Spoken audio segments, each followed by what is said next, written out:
You didn't plan to spend your life here. Nobody does. You're 24 years old and you're sitting in a county jail cell the night before sentencing, and your lawyer has already told you what the judge is going to say, and you already know that the number he's going to say is going to restructure every fact of your existence, not the crime. The crime was what it was, and you've stopped replaying it the way you did in the first weeks. Stopped trying to find the moment where you could have turned left instead of right.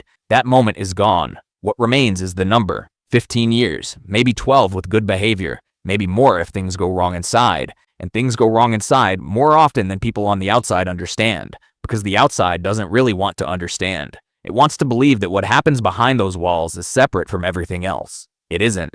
It never was. If you want to understand how a person survives that world and what surviving it costs, keep watching.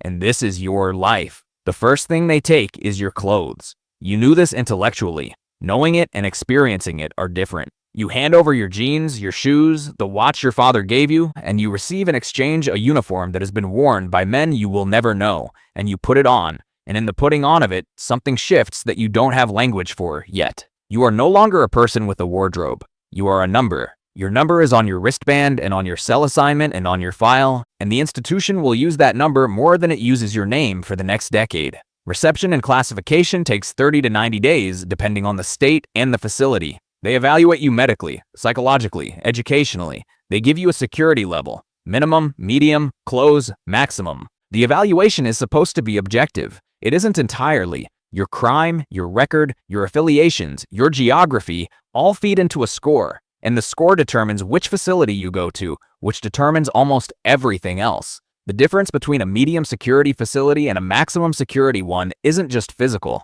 it's ecological. The population is different. The rules are different. The ambient level of violence is different. Where you land shapes what you become. You land at a medium security state correctional facility, 1,800 inmates built in the 1970s, understaffed by about 30% of what the design assumed, which means that the official structure of authority, the COS, the administration, the rulebook, coexists with an unofficial structure that actually governs daily life. You figure this out in the first week, not because someone explains it, because you watch. Because watching is the skill that keeps you intact in the first 90 days. The unofficial structure has its own hierarchy, its own economy, its own rules about who owes what to whom and what happens when those debts aren't paid. It is organized in most American prisons along racial lines, not because everyone inside is a racist in the ideological sense, because the racial grouping is the fastest available shorthand for trust in an environment where trust determines physical safety, and you have approximately 72 hours to figure out where you belong. You align. You do this not because you were told to and not because you agree with everything it means. You do it because the alternative is to be unaffiliated, and unaffiliated in a medium security yard means something specific and bad. The man who explains this to you is 41 years old and has been inside for 14 years and will be inside for 9 more. He is not unkind. He explains the layout, the schedules, who runs what the commissary currency is, what you owe for the welcome you've already received without knowing you received it. He says, "You're not stupid. Don't act stupid and you'll be fine." That's the entire orientation. That's more than most people get. By month 3, you understand the economy. Ramen packets are the base currency, worth about 25 cents each on the commissary but functioning as the dollar bill of the internal market. Stamps, phone time, protection. Though that word is never used, the word used is respect. You can buy almost anything if you have enough of the right currency. And the question of how you accumulate currency is the question that everything else depends on. You start small. You're good at math. It turns out to be one of the few skills that transfers directly. You become the person who helps people with their legal paperwork, their letters, their financial calculations. This is legitimate. This is the version of yourself you're still trying to maintain. You charge a modest fee, 2 soups, 3 stamps, and you accumulate slowly, and you are careful, and you are still operating within what you would have called your values 6 months ago. Then someone asks you to hold something for them. Not drugs, not yet. A cell phone, which is contraband, which if found on you costs you good behavior credit and possibly a transfer to a higher security facility. The man asking is someone you owe a favor to, a real favor, the kind that kept something bad from happening to you in your second week. You weigh it, you take it, you give it back 2 days later and nothing happens and the favor is settled and you tell yourself that's the end of it. It isn't the end of it. You know it isn't when you agree to it, but you need the debt cleared. And the risk was real but manageable, and you managed it. So the calculation that you run the second time is already running on recalibrated numbers. The risk threshold has moved.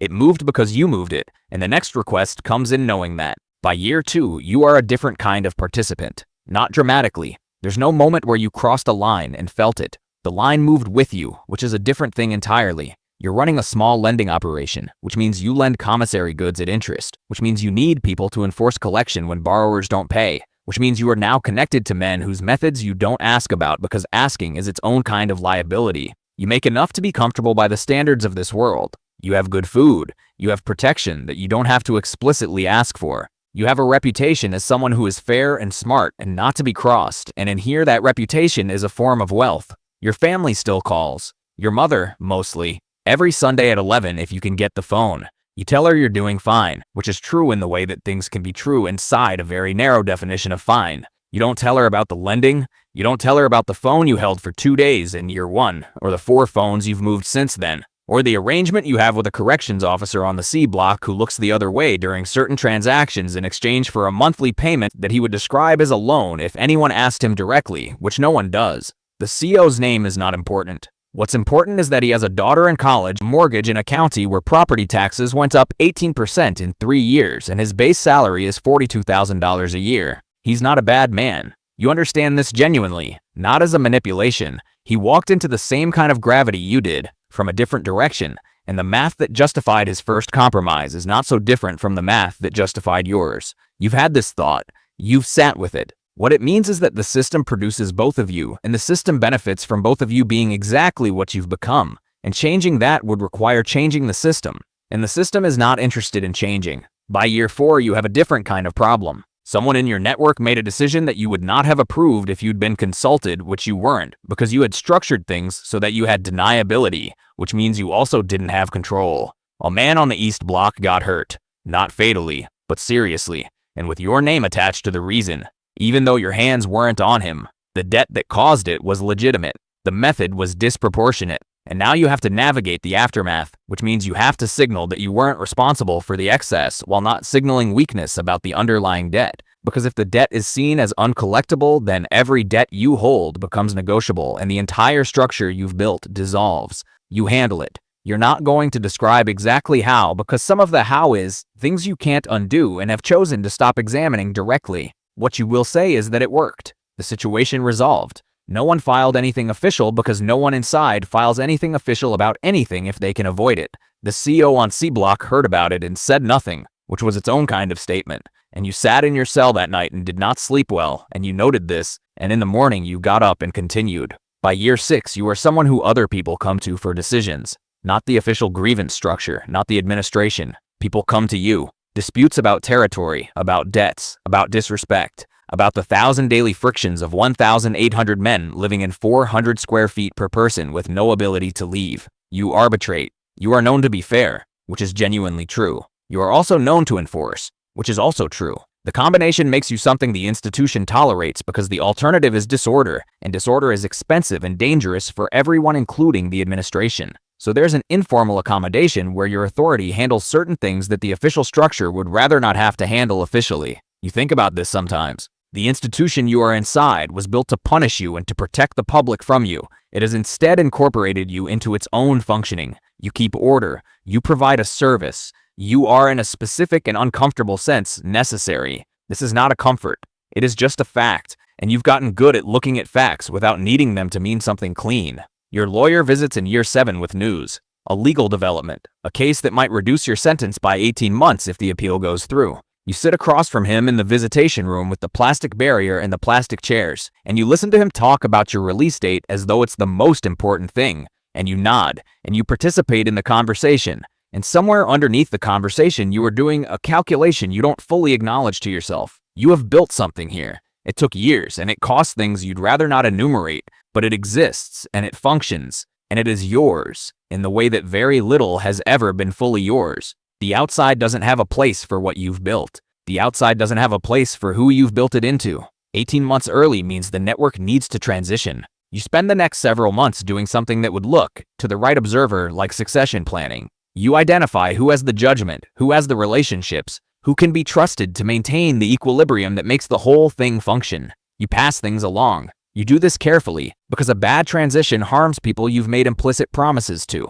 And you are still, In the part of yourself that you protect most carefully, someone who keeps promises. You are released on a Tuesday in March. You have $200 in gate money, a bus ticket, a list of check-in requirements for your parole officer, and clothes that don't fit the same way they did 11 years ago because your body is different now, more compact, more careful in the way it holds itself. Your mother picks you up. She cries. You let her. She asks how you're doing and you say good, and it's true in the way things are still true inside a very narrow definition. The outside is loud in a way you'd forgotten, not in volume, in texture. The number of decisions being made around you at every moment, the unmanaged chaos of people who don't have to think about where they stand relative to everyone else in the room, the way strangers make eye contact without calculating at first. You find it exhausting in a way you can't explain to your mother. You find yourself cataloging exits, noting who is positioned where, running background assessments on people waiting in line at the grocery store. You get a job. It's honest work. It pays $14 an hour, which is real money in the abstract and not quite enough in the specific. Your parole officer checks in every 2 weeks and asks questions you answer correctly. You go to a job. You don't violate anything. You are, on paper, a success story. But you think about the facility the way some people think about a place they grew up, not with longing exactly, but with the specific intimacy of somewhere that shaped you at the cellular level. You know exactly who is running the lending operation now because you set it up to continue. You know the CO on C block got a promotion and a different block assignment, and that the arrangement probably didn't survive the transition, which means the ecosystem shifted, which means someone else stepped into the gap. There's always someone who steps into the gap. The gap doesn't close because the person who filled it left. The gap is structural. It was there before you arrived, and it will be there when the man who replaced you is gone. Your nephew is 17 years old. He's in trouble, the kind of trouble that you know the shape of because you were 17 once, and trouble had the same shape then. You sit with him at your mother's kitchen table and you talk to him the way the 41-year-old talked to you in the first week, without sentimentality, about what choices actually cost and what reality actually is, and what the institution will actually do with him if he gives it the chance. He listens. You think he listens. You're not sure. And somewhere tonight in a county jail cell, a 24-year-old is doing the math on a number a judge said today, and the number is restructuring every fact of his existence. And he is telling himself that he will not become the thing that this place makes people into. That's what you told yourself too. That's how it works.